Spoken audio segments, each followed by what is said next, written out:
구약성경 출애굽기 3장 13절부터 14절까지 말씀 우리 마음을 합하여 함께 읽도록 하겠습니다. 모세가 하나님께 아뢰되 내가 이스라엘 자손에게 가서 이르기를 너희의 조상 하나님이 나를 너희에게 보내셨다 하면 그들이 내게 묻기를 그의 이름이 무엇이냐 하리니 내가 무엇이라고 그들에게 말하리까.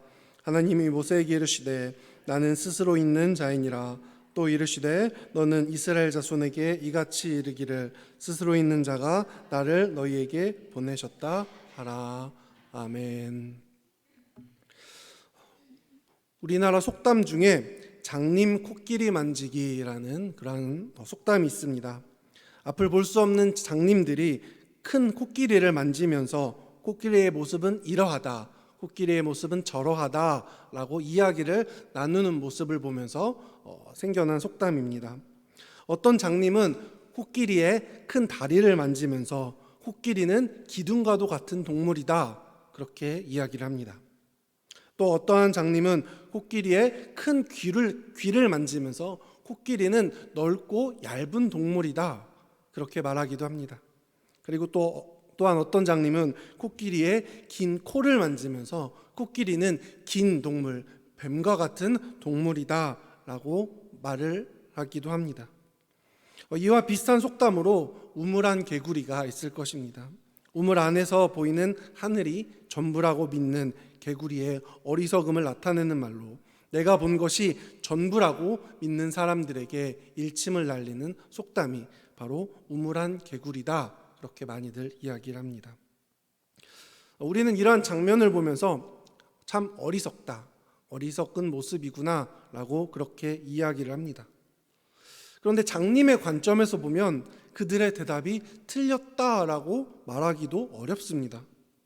우리도 우리들의 경험에 의해서 판단을 내릴 때가 많이 있기 때문입니다. 우물 안에 있는 개구리는 누군가가 그 개구리를 우물 밖으로 꺼내 주어야만 내가 본 하늘이 전부가 아니구나 라는 것을 개구리는 알게 될 것입니다. 시시각각으로 변하는 세상 가운데 옛날 내가 경험했던 것은 이제 더 이상 내세울 수가 없게 되었습니다. 예전에도 이랬으니 지금도 그 방법이 통할 것이다 라는 생각은 우리는 내려놓아야 합니다. 그러기에 우리가 경험한 것, 우리가 체득한 것이 다 옳다고 말하는 것은 분명 잘못된 행동입니다. 오랜 기간 쌓은 경험을 물론 무시할 수는 없습니다. 하지만 우리가 겪은 세상의 모든 것을 그것이 나의 경험이 대변할 수는 없다라는 뜻입니다. 교회를 오래 다닌 사람들도 어려워하는 질문이 있습니다. 그 질문은 바로 우리가 함께 부른 찬양의 가사처럼 예수님은 누구신가? 예수님은 누구신가? 라는 질문입니다. 이 질문에는 정말 수많은 답이 나올 수 있습니다. 왜냐하면 그 질문에 대답하는 사람들은 자신이 경험했던 예수님, 자신이 만났던 하나님을 이야기를 하기 때문입니다. 대답은 굉장히 많지만 그 대답이 틀렸다, 그리고 모두 맞았다 라고 말할 수도 없습니다. 우리 중에 예수님의 전체적인 모습을 본 사람은 한 명도 없습니다. 앞서 말씀드린 장님처럼 내가 만져본 부분이 코끼리다 라고 생각하는 것처럼 그저 내가 경험한 예수님, 내가 들은 예수님이 예수님이다 라고 그렇게 이야기를 합니다.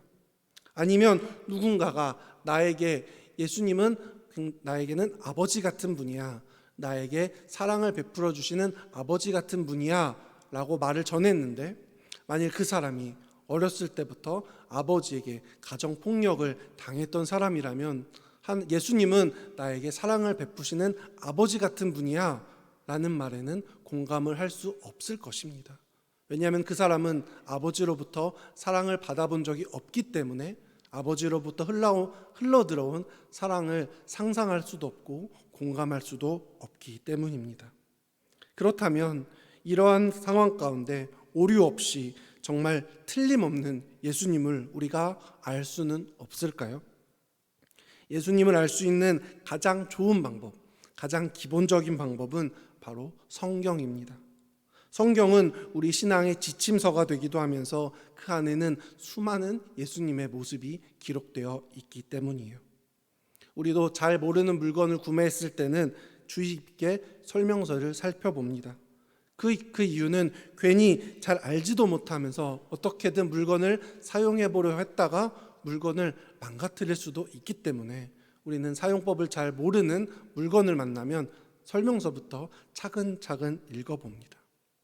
성경도 마찬가지입니다. 우리가 세상을 살면서 어떻게 살아야 하는지, 또한 예수님은 어떠한 존재이며 왜 이 땅에 오셨고 이 땅에서 어떠한 사역을 하셨는지가 상세히 너무나도 잘 기록되어 있습니다. 만일 예수님이 누구인지도 모르는데 예수님이 궁금하다면 성경을 읽는 것부터 시작을 해야 할 겁니다.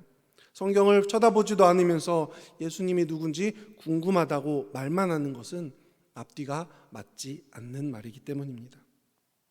몇 해 전부터 러시아와 우크라이나 전쟁이 지속되고 있습니다.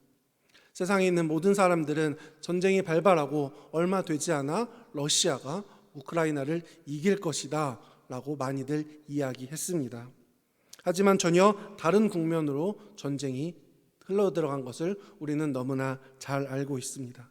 그리고 지금은 전쟁이 고착 상태에 빠져 있습니다. 왜 그럴까요? 그 이유는 미국이 엄청난 정보력으로 우크라이나를 돕고 있기 때문이에요. 러시아의 병력이 얼마만큼 어디가 어디로 이동한다, 어디에 얼마만큼의 병력이 있다라는 것을 너무나도 상세히 알려주고 있기 때문에 그것에 잘 대응을 하고 있기 때문입니다. 우리도 이처럼 정보가 중요합니다. 성경을 통해 예수님이 어떠한 분인지, 하나님이 어떠한 분인지 성경을 통해 우리는 예수님을 알아가야 합니다. 성경을 통해 알게 된 정보는 그 어떠한 목사님의 설교보다 탁월하며 부흥사의 설교보다 더 은혜롭습니다. 그리고 그 정보에는 절대 틀림이 없습니다. 설교자도 설교 내용 가운데 잘못된 정보를 전달해 줄 수 있기 때문입니다. 인터넷이나 유튜브를 보다 보면 정말 말도 안 되는 신앙적인 논리를 펼치는 사람들을 가끔씩 보게 됩니다. 아직 풋내기 목사인 제가 보아도 정말 말도 안 되는 주장을 하는 사람들이 있습니다. 그런데 그런 말도 안 되는 설교에 말도 안 되는 내용에 감동하며 동조하는 사람들도 부지기수다라는 것을 우리는 알고 있습니다. 왜 그런 현상이 생기는 걸까요? 예수님을 온전히 알지 못하고 성경을 온전히 알지 못하기 때문에 그러한 일이 벌어지는 겁니다. 신앙생활을 너무 감성적으로만 하기 때문이 아닐까 저는 그렇게 생각해 보았습니다. 한편의 훌륭한 설교가 사람의 생각을 바꿀 수는 있습니다. 하지만 그 사람이 그 한편의 설교만으로 죽을 때까지 살아갈 수는 없습니다. 설교 한 편이 그 사람의 삶에 지대한 영향을 줄 수는 있습니다. 하지만 그 설교가 영원하지는 않다라는 것입니다. 성도님들 가운데서도 수년 전 혹은 수십 년 전 아마 눈물 콧물 흘리며 회개했던 그런 마음속에 간직하고 있는 은혜로운 설교가 한 편, 두 편씩은 분명히 가지고 계실 거예요. 그런데 지금 그 설교가 다 생각나십니까? 그 설교의 본문이 어디인지 기억나십니까? 혹시 그 설교를 했던 강사님의 성함은 생각나십니까? 아마 서서히 기억 속에서 잊혀지고 있을 것입니다. 저는 부흥회나 특별한 설교는 보약과 같다라고 생각합니다. 보약이 좋다고 밥 안 먹고 365일 보약만 먹는 사람은 없습니다. 내 몸이 좋지 않을 때 단기적으로 한 달 혹은 두 달 먹고 끝내는 것이 보약입니다. 내 몸이 좋지 않을 때 왜 내 몸에 무리가 왔는지를 파악하고 생활 패턴을 바꾸거나 아니면 식습관을 바꿔야 하는 것입니다. 내 교회 목사님 설교 가운데 은혜가 없다면 다른 대체제를 찾으려고 하는 것은 옳은 모습은 아닐 것입니다. 우리는 우리가 있는 자리에서 은혜를 간구해야 하는 줄로 믿습니다. 사울도 다메섹 도상에서 예수님을 만난 뒤 그의 인생이 완전히 바뀐 것은 사실입니다. 하지만 그 충격적인 만남 한 번으로 사도 바울이 순교까지 간 것은 아닙니다. 수많은 서신서에서 고백하길 그는 태장으로 맞기도 했습니다. 금식도 했습니다. 자신의 질병을 고쳐달라고 열심히 기도했습니다. 항상 예수님과 가까이 하려는 그 모습, 하나님께 충성을 하려는 그 기도의 신앙이 사도 바울을 순교의 자리까지 이끌었다라는 것입니다. 가끔은 성경을 읽지도 않으면서 신앙서적이나 아니면 신학적인 내용의 서적을 저에게 추천해달라는 지인들도 있습니다. 저는 그러한 질문이 오면 신앙서적 혹은 신학서적을 읽기 전에 성경부터 먼저 읽으라라고 이야기를 합니다. 성경을 일독조차 하지 않았는데 수많은 신학적인 지식이 쌓이는 것이 무슨 의미가 있습니까? 사복음서에서 예수님이 하신 사역조차 다 알지 못하는데 신앙서적을 읽는 것이 무슨 의미가 있겠습니까? 우리가 세상에서 궁금하게 생각하는 모든 신앙적인 질문의 답은 성경책에 다 기록되어 있습니다. 우리의 눈이 아직 트이지 못해서 그것을 발견하지 못할 뿐입니다. 우리는 기본에 충실하여 예수님을 알아가야 하는데 힘써야 할 것입니다. 사도행전에 보면 베레아라는 교회가 등장합니다. 사도행전 17장 11절, 베레아에 있는 사람들은 데살로니가에 있는 사람들보다 더 너그러워서 간절한 마음으로 말씀을 받고 이것이 그러한가 하여 날마다 성경을 상고함으로. 상고하다, 제가 국어사전에서 한번 찾아보았습니다. 현대인의 성경에서는 상고하다라는 단어를 연구하다라고 현대인의 성경에서는 이야기를 하고 있습니다. 즉 베레아 교회 사람들은 날마다 성경을 연구했다라는 겁니다. 우리도 베레아 교인들처럼 늘 성경을 보고 살펴보고 연구를 해야 할 줄로 믿습니다. 오늘 우리가 읽어본 14절 말씀, 저는 아무리 읽어도 도대체 무슨 말인지 도무지 이해가 잘 오지 않았습니다. 하나님이 모세에게 이르시되 나는 스스로 있는 자이니라. 또 이르시되 너는 이스라엘 자손에게 이같이 이르기를 스스로 있는 자가 나를 너희에게 보내셨다 하라. 특히나 제가 이해가 안 됐던 거는 스스로 있는 자. 스스로 있는 자가 뭘까? 굉장히 궁금했습니다. 하나님은 모세를 만나기 전에 스스로 있는 자라는 말씀을 하시기 전에 먼저 모세에게 명령하셨습니다. 3장 5절, 하나님이 이르시되 이리 가까이 오지 말라. 내가 선 곳은 거룩한 땅이니 내 발에서 신을 벗으라. 지금 모세가 서 있는 곳은 뜨거운 광야 한복판에 서 있습니다. 이러한 곳에서 신발을 벗으면 당장 발에 화상을 입을 것입니다. 하지만 하나님은 모세에게 지금 즉시 신발을 벗어라 라고 명령하고 계십니다. 왜냐하면 스스로 있는 자이기 때문이에요. 제가 이것을 이제 쭉 풀어드리도록 하겠습니다. 스스로 있는 자를 영어로 표현하면 I am who I am. 간단합니다. 그런데 영어로 봐도 대체 무슨 뜻인지 모르겠어요. 어려운 단어가 있는 것도 아닙니다. 가장 기본적으로 주어 I와 비동사 am 그리고 명사 who.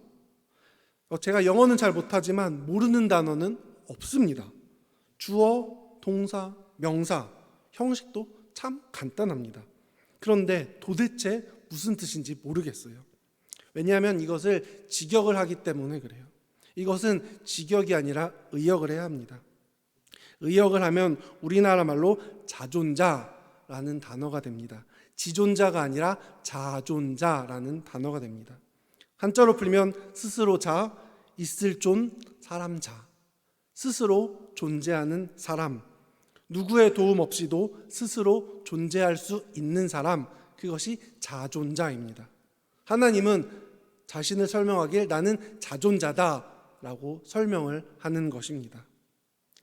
세상에 그 어떠한 것도 창조자 없이 자연스럽게 만들어진 것은 없습니다.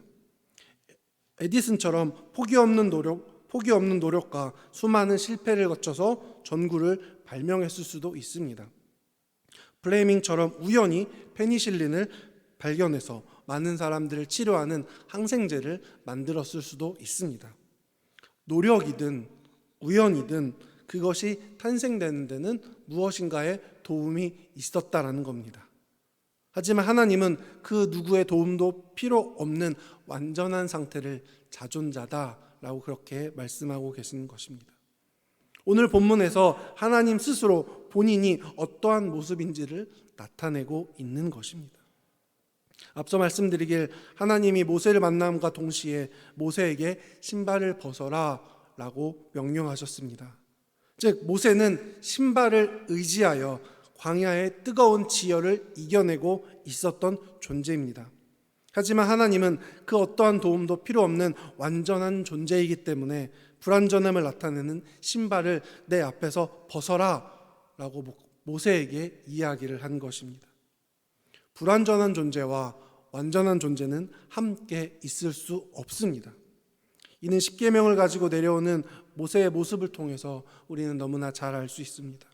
모세가 하나님으로부터 십계명을 받고 이스라엘 백성에게로 내려올 때 그 얼굴에 광채가 나서 이스라엘 사람들이 모세를 쳐다볼 수 없었다라는 내용은 우리가 너무나 잘 알 것입니다. 그 광채가 너무나도 밝아서 수건으로 모세의 얼굴을 가린 뒤에야 겨우겨우 바라볼 수 있었다라고 성경에 써 있습니다. 출애굽기 34장 35절 이스라엘 자손이 모세의 얼굴에 광채를 보므로 모세가 여호와께 말하러 들어가기까지 다시 수건으로 자기 얼굴을 가렸더라. 모세가 잠깐 하나님의 얼굴을 뵌 것뿐인데 그 잠깐 사이에 모세의 얼굴이 빛나게 된 것입니다. 모세 역시 하나님을 직접적으로 인간의 눈으로 바라보고 싶었으나 불완전한 모세였기 때문에 하나님의 등만 겨우겨우 볼 수 있었습니다. 모세도 하나님의 얼굴을 보고 싶다고 직접 이야기합니다. 출애굽기 33장 18절 모세가 이르되 원하건대 주의 영광을 내게 보이소서.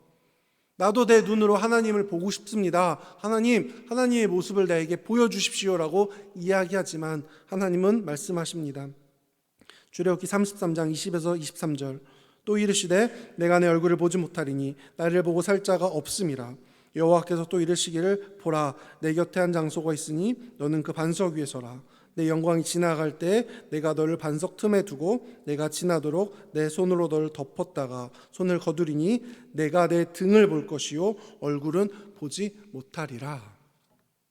모세가 하나님의 얼굴을 직접적으로 뵌 것도 아닌데 정말 잠깐 찰나 사이에 하나님의 등만을 보았을 뿐인데 사람이 눈을 뜨고 모세의 얼굴을 볼 수 없을 만큼 모세의 얼굴이 빛났다라는 것입니다. 이것이 불완전한 인간과 완전한 하나님의 차이입니다. 우리는 절대 하나님 앞에 고개를 들고 서 있을 수 없으며 구약에서 이야기하는 최고의 지도자인 모세도 겨우겨우 지나가는 하나님의 뒷모습만을 보았을 뿐입니다. 저는 원래 오늘 설교의 제목을 예수님은 종교가 아니라 생명입니다로 정했는데요. 너무 긴 것 같아서 예수님은 생명입니다라고 줄였습니다. 생명의 빛, 생명의 기본은 빛입니다. 빛이 없으면 그 어떠한 생명체도 살아갈 수 없습니다. 예수님은 단순히 우리가 교회에 와서 예배드릴 때만 만나고 가는 분이 아니라 생명, 즉 언제나 우리와 함께 하시며 우리가 이 땅에서 살아갈 수 있게 만든 분이 바로 예수님이다라는 겁니다. 그리고 하나님임을 우리는 기억해야 합니다.